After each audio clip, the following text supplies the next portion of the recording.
कहानी बताऊंगी श्री राम जी की। तो शुरू करते हैं, आप ध्यान से सुनिए।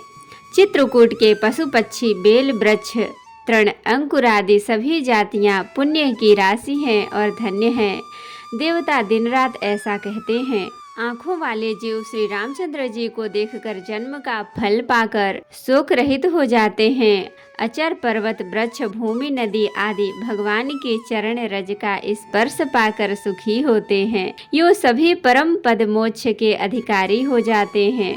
वह वन और पर्वत स्वाभाविक ही सुंदर, मंगलमय और अत्यंत पवित्रों को भी पवित्र करने वाला है। उसकी महिमा किस प्रकार कही जाए। जहाँ सुख के समुद्र श्री राम जी ने निवास किया है, क्षीर सागर को त्याग कर और अयोध्या को छोड़कर जहाँ सीता जी, लक्ष्मण जी और श्री रामचंद्र जी आकर रहे, उस वन की जैसी परम शोभा है, उसको हजार मुखों वाले जो लाख शेष जी हो तो वे भी नहीं कह सकते। उसे भला मैं किस प्रकार से वर्णन करके कह सकता हूँ। कहीं पोखरे का क्षुद्र कछुआ भी मंद्राचल उठा सकता है।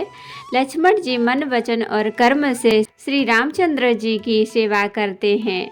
उनके शील और स्नेह का वर्णन नहीं किया जा सकता। क्षण क्षण पर श्री सीताराम जी के चरणों को देखकर और अपने ऊपर उनका स्नेह जानकर लक्ष्मण जी स्वप्न में भी भाइयों, माता पिता और घर की याद नहीं करते। श्री रामचंद्र जी के साथ सीता जी अयोध्यापुरी, कुटुंबियों के लोग और घर की याद भूलकर बहुत ही सुखी रहती हैं।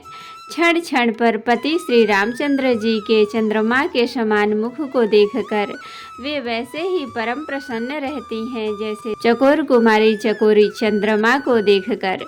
स्वामी का प्रेम अपने प्रति नित्य बढ़ता हुआ देखकर सीता जी ऐसी हर्षित रहती हैं जैसे दिन में चकवी सीता जी का मन श्री रामचंद्र जी के चरणों में अनुरक्त है। इससे उनको वन हजारों अवधि के समान प्रिय लगता है। प्रियतम श्री रामचंद्र जी के साथ पर्णकुटी प्यारी लगती है। मृग और पक्षी प्यारे कुटुंबियों के समान लगते हैं।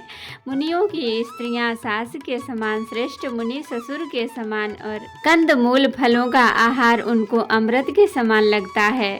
स्वामी के साथ सुंदर साथरी कुश और पत्तों की सेज सैकड़ों कामदेव की सेज के समान सुख देने वाली है, जिनके कृपा पूर्वक देखने मात्र से जीव लोकपाल हो जाते हैं। उनको कहीं भोग विलास मोहित कर सकते हैं। जिस श्री रामचंद्र जी का स्मरण करने से ही भक्त जन तमाम भोग विलास को तिनकों के समान त्याग देते हैं, उन श्री रामचंद्र जी की प्रिय पत्नी और जगत की माता सीता जी के लिए यह भोग विलास का त्याग कुछ भी आश्चर्य नहीं है। सीता जी और लक्ष्मण जी को जिस प्रकार सुख मिले, श्री रघुनाथ जी वही करते हैं और वही कहते हैं। भगवान प्राचीन कथाएं और कहानियां कहते हैं और लक्ष्मण जी तथा सीता जी अत्यंत सुख मानकर सुनते हैं। जब जब श्री सीताराम जी अयोध्या की याद करते हैं, तब तब उनके नेत्रों में जल भर आता है। माता पिता, कुटुंबियों और भाइयों तथा भरत के प्रेम, शील और सेवा भाव को याद करके कृपा के समुद्र प्रभु श्री रामचंद्र जी दुखी हो जाते हैं, किंतु फिर कुशमय समझकर धीरज धारण कर लेते हैं। श्री रामचंद्र जी को दुखी देखकर सीता जी और लक्ष्मण जी भी व्याकुल हो जाते हैं।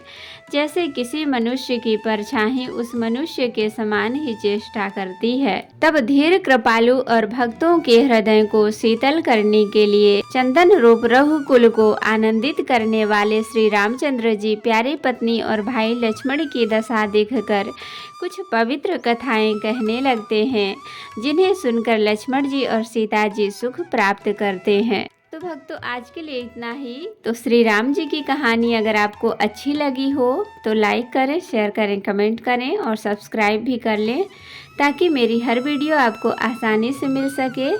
जय श्री राम जी भक्तों, आपका दिन शुभ हो।